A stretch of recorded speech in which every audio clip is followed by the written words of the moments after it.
Isa pa parang araw po sa lahat. Ngayon magluto po tayo ng chicken apitada.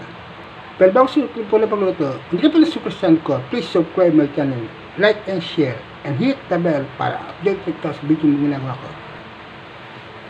Ngayon magluto tayo ng chicken apitada. Gagamit tayo ng chicken breast.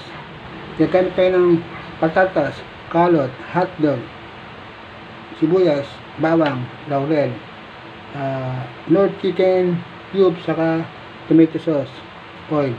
Tara, gawin na natin. Tapos na sa ano?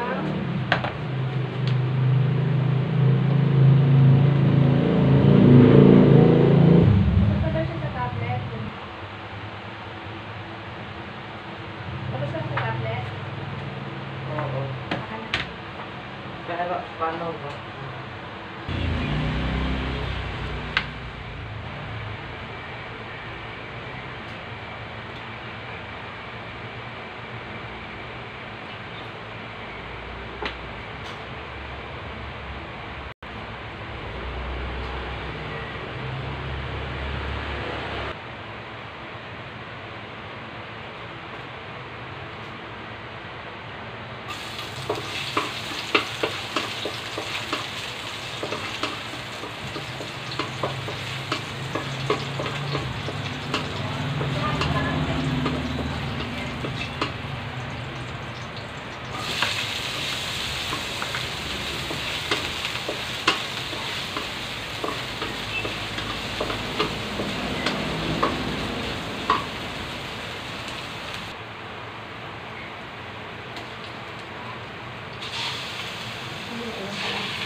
Quiet. Quiet.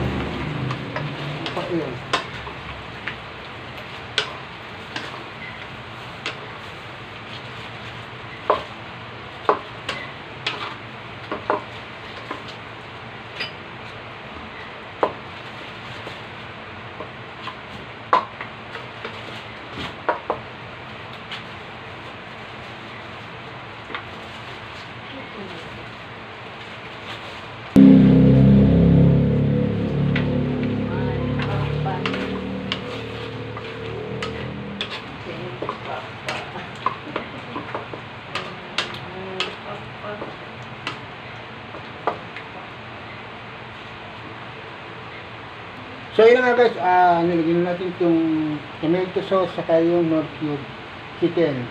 Lagyan natin itong 3 pirasong bay leaves.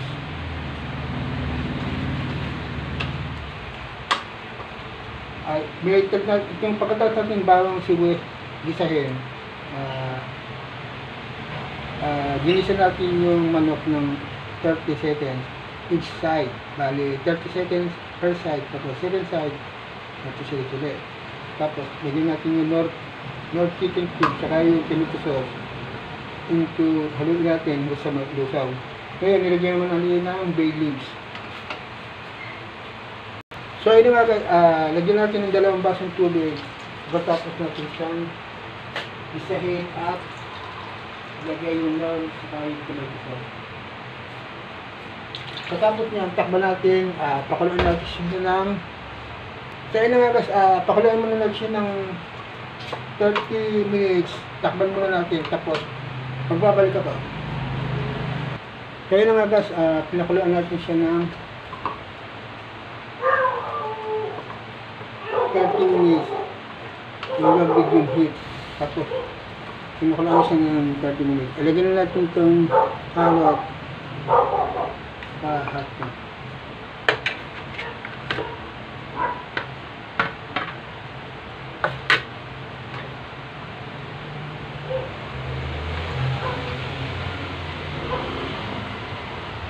Mahanap muna ng 3 minutes.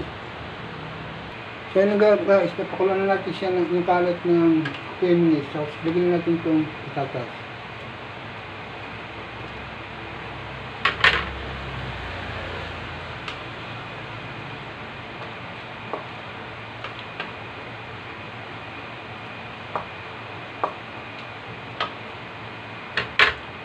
Tapos pakulan pa natin siya ng another 3 minutes.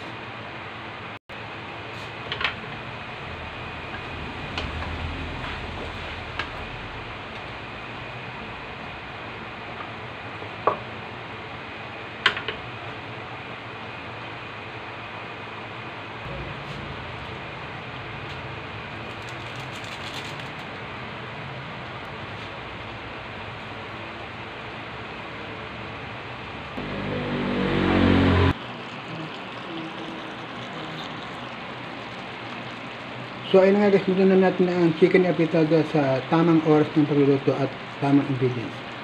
Bye bye, good vibes only and God bless us all. Peace out.